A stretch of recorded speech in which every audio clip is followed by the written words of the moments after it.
तुलसीदास जी कहते हैं दक्षसुता करने कल्याण। भगवान शिव ने कहा दक्षसुता का कल्याण नहीं है। दक्ष का मतलब होता है चतुर, दक्ष का मतलब होता है कुटिल, दक्ष का मतलब होता है थोड़ा थोड़ा धूर्त, दक्ष का मतलब होता है सांसारिक। संसार की पुत्री बनी, संसार को अपनाया, इसलिए भगवान शिव को ढंग से अपना न सकी। जब तक दक्षसुता रही शिव ने भी परित्याग किया। दक्षसुता ने देह त्याग किया, रूपांतरण किया, कठिन तपस्या की और हिमालय के यहाँ पैदा ली। दक्ष स्थिर नहीं रह सकता, कुटिलता को हमेशा स्थिर रहना पड़ता है, कुटिलता को व्यग्र रहना पड़ता है, कुटिलता को उग्र चिंतित रहना पड़ता है। और हिमालय हिमवान शांत है, स्थिर है। तो गीता में भगवान कहते हैं अस्थावर नाम हिमालय, स्थिर तत्व में मैं हिमालय हूँ। हिमालय हमेशा स्थिर रहता है, शांत रहता है, शीतल रहता है। हिमालय में कोई संशय नहीं रहता। हिमालय साधना का केंद्र है, अध्यात्म का केंद्र है। सती से जब पार्वती बनी, दक्ष पुत्री से हिमवान पुत्री बनी। पहले संसार की पुत्री थी, अब अध्यात्म की पुत्री बनी। जब अध्यात्म को, तप को, ज्ञान को, विवेक को अपनाया और तप करके अपना कलुष धोया, तप करके चित्त की कालिमा धोई, तप करते करते निर्मलता के सोपान चढ़ती चली गई। हर से हेतु हेरी हर ही को, जिस राम से भ्रांति पैदा हुई थी सती के रूप में जब थी, जिस राम नाम में संशय जगा था, पार्वती के रूप में उस राम को अपनी तपश्चर्या में पहचान लिया। कुंडलनी जब जगती है, कुंडलनी जब उठती है, जब आदि शक्ति जगन माता मूलाधार उठती है, तो सारा कलुष, सारा कालिक जीवात्मा के कर्म संस्कार खाती चली जाती है। वह महाकाली का रूप होती है। मूलाधार में कुंडलनी महाकाली का रूप होती है और वह हृदय चक्र में आकर के, अनाहत चक्र में आकर के वो महालक्ष्मी होती है। योग ऐश्वर्य की प्राप्ति होती है, तब की शुद्धियाँ विभूतियाँ मिलती है।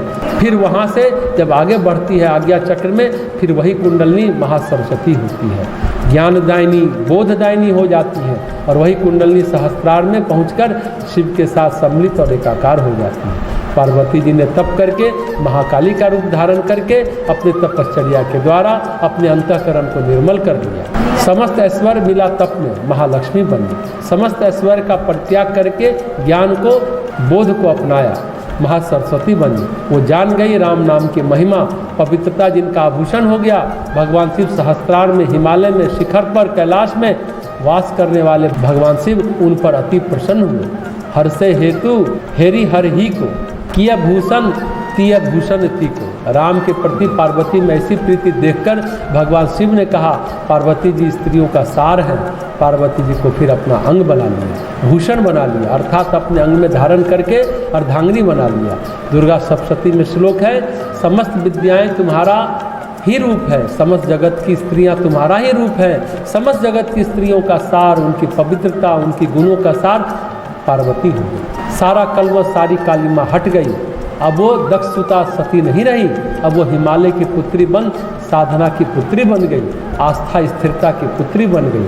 अब वह दक्षसुता हिमालय सुता होकर शिव प्रिया बन गई। सांसारिक आदमी के लिए यह सोचने की बात है। सांसारिक आदमी दक्ष पुत्र या दक्ष पुत्री ही होता है। वो संसार को, संसार के व्यापार के गणित में ही उलझा रहता है। ऐसे सांसारिक दृष्टिकोण रखने वाले व्यक्ति का आध्यात्मिक होना, ईश्वर प्राप्ति करना संभव नहीं है। जब वो सांसारिकता का त्याग करके, सांसारिकता का दहन करके, सांसारिकता से जो उपजता है उसका विनाश करके जब यज्ञ कुंड में अपनी आहुति देता है और जब पुनर्जन्म प्राप्त करके अपनी साधना से, तपश्चर्या से हिमालय पुत्र होता है या हिमालय पुत्री होती है और उस तपश्चर्या के बाद मिलता है उसे शिव का अलौकिक प्रेम।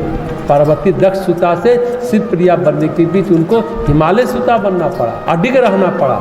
जब पार्वती जी को सप्त ऋषि, सातों ऋषि भ्रमित करने गए तपस्या के दौरान, आप तो पहाड़ की पुत्री हैं, पहाड़ीन है, आप तो हिलती डुलती नहीं है, इतना हट किस काम का, गलत दिशा में चल रही हो। तो पार्वती जी ने कहा, सत्य कहो गिर भव तनु एहा, हठ न छूट छूटे बरु देहा। ये देह छूट सकती है, इस देह को छोड़ने का अभ्यास है। पहले भी मैं देह छोड़ चुकी हूँ, लेकिन इस बार देह तपस्या में छूटेगी, हठ नहीं छूटेगा, देह छूटेगा। सत्य कहा आपने, पर्वत पुत्री की तरह अडिग संकल्प है हमारा, साधना से मैं डिगने वाली नहीं हूँ, इस बार शिव की प्राप्ति करके ही रहूँगी। तो दक्षसुता जो शिवप्रिया बनी, इस बीच जो रूपांतरण हुआ, इस बीच जो ऊर्ध्वारोहण हुआ, इस बीच जो शिव मिलन के लिए जो तपस्या हुई, जिस राम नाम पर संशय करके सती को देह त्यागना पड़ा, उसी राम नाम में अडिग होकर के, उनकी तपश्चर्या में अडिग होकर के राम तत्व को जान लिया।